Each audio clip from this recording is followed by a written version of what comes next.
अनहोनी। राजा मंगलसेन नाम का राजा पृथ्वीपुर राज्य पर राज करता था। मंगलसेन को अपने बगीचों में घूमने का बड़ा ही शौक था। उसे जब भी समय मिलता वह अपने बाग बगीचों की सैर करने को निकल जाता। प्रकृति के बीच में समय गुजारना उसे बड़ा ही अच्छा लगता था।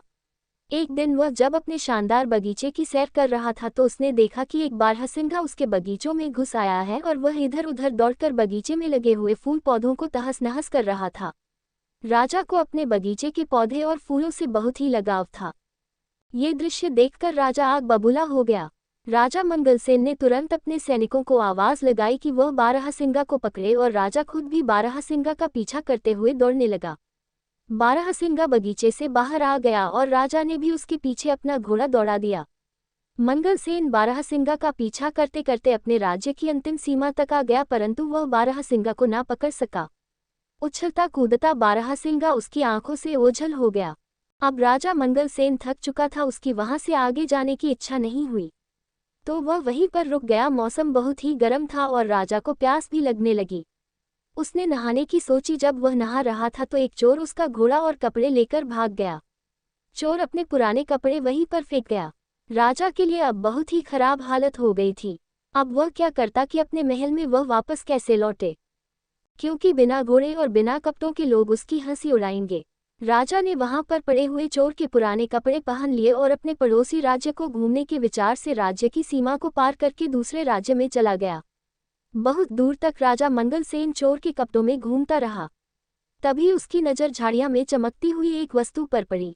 राजा ने तुरंत वह वस्तु उठा ली। यह वस्तु चमकता हुआ एक मोतियों का हार था, वह भी बहुत ही कीमती मोतियों का हार। राजा सोचने लगा, भगवान का लाख लाख धन्यवाद, जो यह मोतियों का हार मुझे मिल गया। अब मैं अपने लिए नए कपड़े और एक घोड़ा खरीद सकता हूँ। चलो चलकर इसे बाजार में बेचने की कोशिश करता हूँ। चलते चलते वह पड़ोसी राज्य के बाजार में जा पहुंचा। वहां वह एक सुनार के पास गया और कहने लगा, सेठ जी, क्या तुम मुझसे एक मोतियों का हार खरीदोगे? मेरे पास बेचने के लिए एक कीमती हार है। मैं एक नदी पार कर रहा था तो मुझे वहां पर यह हार मिला। सुनार बोला, दिखाओ तो कैसा कीमती हार है। राजा मंगलसेन ने वह हार सुनार को दिखाया। हार को देखते ही सुनार चिल्ला पड़ा, अरे चोर, इसको तुमने कहाँ से चुराया? मैंने ऐसे ही 2 हार राजा साहब के लिए बनवाए थे, उसमें से एक पता नहीं कहाँ चला गया। जरूर तुमने ही यह चुराया होगा। चलो इसी समय राजा के दरबार में। मंगलसेन बोल, नहीं सेठ जी, ऐसी बातें मत करो, मैं चोर नहीं हूँ। मुझे तो यह हार पड़ा हुआ मिला था। परंतु सेठ ने उसकी एक न सुनी और तुरंत अपना नौकर भेजकर कोतवाल को बुला भेजा। मंगलसेन ने कोतवाल के सामने भी अपनी बेगुनाही की बात कही, मगर उसे पकड़कर महाराज के सामने हाजिर कर दिया गया। जब मंगलसेन को महाराज के दरबार में लाया गया तो सुनार ने महाराज के सामने अपनी शिकायत रखी और मंगलसेन को चोर बताया। राजा ने मंगलसेन का पक्ष सुने बिना ही कहा, क्योंकि यह सुनार हमारे राज्य का एक सम्मानित व्यापारी है तो इसकी बात एकदम सच्ची मानी जाएगी, जबकि यह आदमी हमें कोई घुसपैठिया मालूम पड़ता है, इसीलिए इसे चोरी के अपराध में कारागार में डाल दिया जाए और ठीक 3 दिन के बाद इसके हाथ काट दिए जाएंगे। यही हमारे राज्य का कानून है।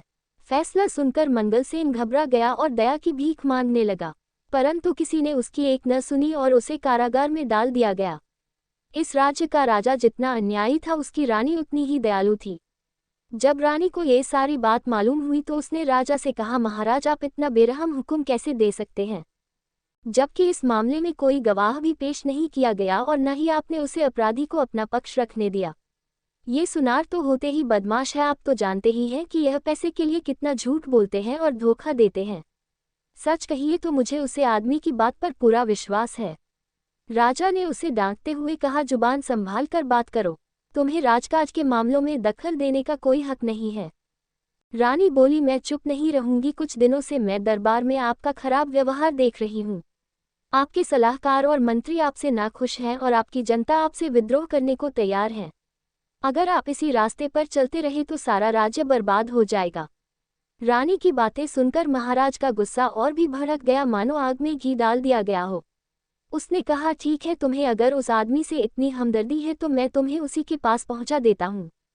राजा ने सैनिकों को आदेश दिया कि रानी को भी उसी चोर के साथ कैदखाने में डाल दिया जाए। सैनिक ये सुनकर चौंक पड़े। वह चाहते तो नहीं थे, परंतु राजा के हुक्म का पालन करना उनकी मजबूरी थी। सैनिकों ने रानी को मंगल सेन के साथ उसी कारागार में डाल दिया।